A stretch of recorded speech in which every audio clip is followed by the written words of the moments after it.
It's another normal morning in town when Aaron finds a mysterious package at his door. Inside there's an old videotape, and Aaron quickly goes to buy an old camera to watch it while ignoring his brother's demanding texts about using the money for a car battery. Moments later, Aaron and his brother Justin watch the video together, discovering it came from Camp Arcadia, a group they belong to as kids. Anna appears on the screen saying everyone is well and happy, and that they look forward to the ascension. Justin's angry that his brother spent money on a camera just for this, but Aaron ignores it and points out that everyone is alive when in the past Justin said the group would end things. While Aaron remembers Camp Arcadia as a friendly community, Justin insists they're a UFO death cult and that the ascension is a plan to die.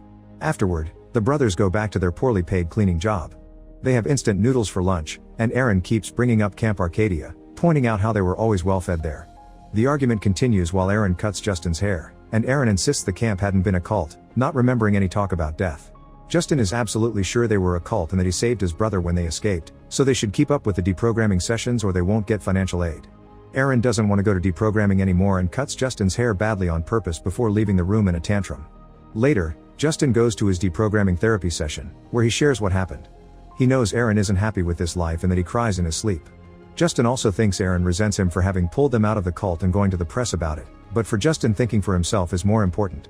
He's tired of having always to take care of Aaron. The next day their brothers discuss their financial problems, the cause being that nobody wants to hire ex-cultists. This is also the reason why it's hard for them to make friends or have girlfriends. Aaron confesses he wants to go back to Camp Arcadia for at least one day to say goodbye properly and have closure, and Justin finally gives in. Later in therapy, Aaron says he knows Justin is trying, but he's a total disaster, and it makes Aaron feel like he doesn't have control of his own life. He won't mention this to Justin though because he can't do that to his own brother. Sometime later, the brothers take their car to San Diego to visit the camp. Their argument comes up again with Aaron saying it wasn't a cult, it was a commune, but Justin disagrees. He keeps mentioning group death, worshipping a deity in the forest that nobody knows about, and gelding, but Aaron doesn't remember any of that. The siblings' parents died in a car accident many years ago, and when they pass by the accident site, they stop to pay their respects. Aaron notices someone left a drawing, but Justin says they made it years ago, which doesn't explain how it still looks brand new. There also are some weird sticks along the road. Justin gets a bit weirded out when he notices both sides of the road look exactly the same, but when he turns around once again, the road has suddenly changed. He decides they better get going yet still refuses to let Aaron drive. Further down the road, they see Carl walking by with a furious face. When they finally make it to Camp Arcadia, they find Dave at the entrance with a creepy smile on his face, but he doesn't say anything. Hal gives them a warm welcome and immediately takes the siblings to have lunch where they reunite with Tim, Anna, and Shane. They also meet newcomer Lizzie. Dave is sitting nearby, and the creepy smile never disappears from his face. Anna comments on how much the brothers have grown up, but nobody seems to realize people in the camp still look the same. The brothers learn that the beer they're drinking is made here in camp and the money they make by selling it is their main source of income. Afterward, the brothers go to leave their things in the bedroom, where they find a post-it that says please be quiet. Aaron admits he's interested in Anna, but Justin reminds him they're all 20 years older than him, they just don't look it. Then Justin goes out for a run, noticing that people seem to be happy here in the commune. When he reaches the road, Carl passes by him again, but he won't say hi. In the evening, the group gathers around the bonfire to drink and have fun. Hal invites Justin to his cabin to show him an equation on his board that he hasn't been able to solve yet. He also wonders why the brothers came back, and when Justin mentions the video, Hal says he has no idea what he's talking about. Hal explains that the ascension has never had anything to do with death and that there's something bigger than them out there. Afterward they go back outside, where Shane is showing off magic tricks. Justin picks a card, and when Shane tries to guess it, Justin says it's wrong, so Shane tries something different. He throws a ball up in the air, yet it doesn't come back down until Shane opens Justin's hand, and the ball lands right on his palm. Meanwhile Aaron chats with Anna, who makes the clothes for the camp. She invites him to his cabin to show him her designs and Aaron shares how much he dislikes his life right now. Moments later, the group gathers around a rope where they play the struggle. A person is supposed to pull at the rope, which hangs from the sky, to represent their personal struggle with passion and growth. It looks very mystical, but Justin is sure Dave is on a ladder holding the rope in the dark. Aaron volunteers to go first, but his first attempt is a failure. He insists on trying again, and this time, he ties the rope around his body. The plan works and he manages to pull the rope off, claiming a personal victory. Hal asks Justin to go next, and he doesn't want to but gives in to social pressure. Justin tries to pull, but the rope immediately makes him fall, hurting his hand. At that moment Justin notices Dave is in the crowd, which leaves him wondering who is holding the rope since everyone is there. Afterward, Lizzie takes care of Justin's wound, and Justin notices a drawing she made of two big eyes on the sky. Hal comes by to apologize for what happened and tells Justin to have fun with Lizzie before taking out a cigarette. Justin is creeped out by the implications and decides to leave for the night. He walks back to his cabin with Aaron, who asks to stay one more day. Justin doesn't like the idea but gives in because he can tell Aaron's in a better mood here. As they keep on walking, they come across Tim standing in front of a locked door, and the old man explains they keep the brewing equipment there. Outside their cabin, the brothers find another post-it note. Justin can't sleep and wakes Aaron up to chat, asking him about Anna. Aaron admits they've been flirting, and while Justin is happy for him, he also points out Anna used to be interested in Aaron years ago, which was creepy because he was a minor back then. The next day, the siblings go to the woods to practice shooting. Justin is very good at it but his last shot fails, and when he picks the bullet from the ground, he's shocked to discover the bullet still looks like it hit something. After doing some fishing, Justin goes for a run, and when he meets Carl, he tries to approach him. Carl runs away, and when Justin tries to follow him, he discovers Carl is gone and there's only a shoe left on the road. Moments later, Justin is startled when he comes across a trailer that starts to shake. Suddenly a gust of wind hits Justin, and after the sky goes dark for a few seconds, Justin looks down to find a bunch of Polaroids on the ground. As he picks one up, a tree falls behind him, and now he's scared and confused so he decides to return to the camp. Nearby, there's a tent surrounded by the weird sticks. Inside something keeps bumping against a surface, and a clock at the entrance keeps going back a few minutes over and over. Later in camp, the group is having a karaoke night, and Justin doesn't understand why there's a note asking them to keep quiet here. Justin asks Hal to talk in private and tells him about what happened before showing him the Polaroid, which depicts the lake with a buoy. He thinks something is watching him, something he felt as a boy and thought it was his imagination, but now he's having second thoughts. Hal explains this commune doesn't have a leader with all the answers, and that he deals with his own theories with the equation but Justin must find his own personal way to understand. Then Hal points at the sky and Justin is shocked to discover 2 moons. Hal says 2 moons means truth, and the third one will equal ascension. He also advises Justin to go to the spot on the Polaroid for answers. Meanwhile Aaron has fun with the karaoke and lets Anna convince him to share some recreational uppers with her. Then Anna takes Aaron to the area outside the camp, revealing some mirror-like circles all over the place that reflect the landscape. Aaron wonders if this is why Anna sent him the video, but she doesn't know what he's talking about. When Justin returns to the group, he sees Lizzie doing more sketching, this time depicting a crazy guy with guns. Justin decides to leave for the night and bumps into Jennifer, who is crying alone. She's the one that has been leaving notes because she can't sleep with all the noise. She explains she knows everyone here is brainwashed and she would love to leave, but she's looking for her husband Mike, who got lost around here. Hal promised he'd help her, but nothing has been done since. Upset, Jennifer decides to leave, and when Justin turns around, he finds Tim guarding the locked door again. The next day, Justin and Aaron go fishing, and they agree there's something out there. Aaron wants to stay in the camp for good, but Justin is still wary, and he decides to look for the answers. He jumps into the water in the buoy area and comes out with a metal box. He's also terrified and tells Aaron to quickly row back before whatever is down there catches them. As the boat moves, a giant shadow shows a mysterious shape on the water. When the brothers make it to the shore, they open the box and under a bunch of rocks they find another tape. Disappointed, Justin announces they're leaving. Later over dinner, the brothers announce they'll leave, and Lizzie gifts Justin a drawing of a terrifying night creature.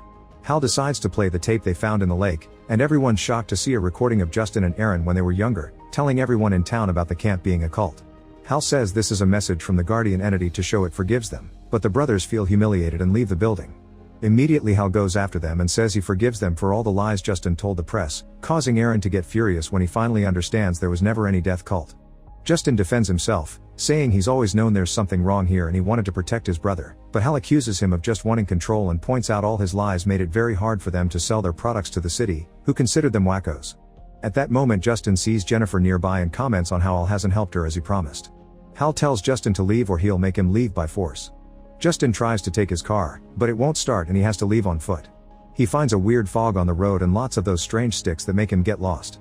Suddenly a snake appears before him and when he jumps back, Justin turns to find Carl running into his house. Justin goes after him to ask for help, only to discover Carl is dead. Confused and upset, Justin wonders what to do when out of a sudden another Carl appears behind him, yelling at him for touching his stuff. Justin doesn't understand how he can see 2 Carls at the same time, so a live Carl takes him outside to explain. It turns out this area is stuck in time loops that repeat tragic events to keep the entity entertained. To reset the time, you have to end things for yourself, otherwise the entity will do it for you and will be much crueler. People at camp prefer it when the entity does it because they consider it sacred. If Justin doesn't leave quickly, he'll get stuck as well.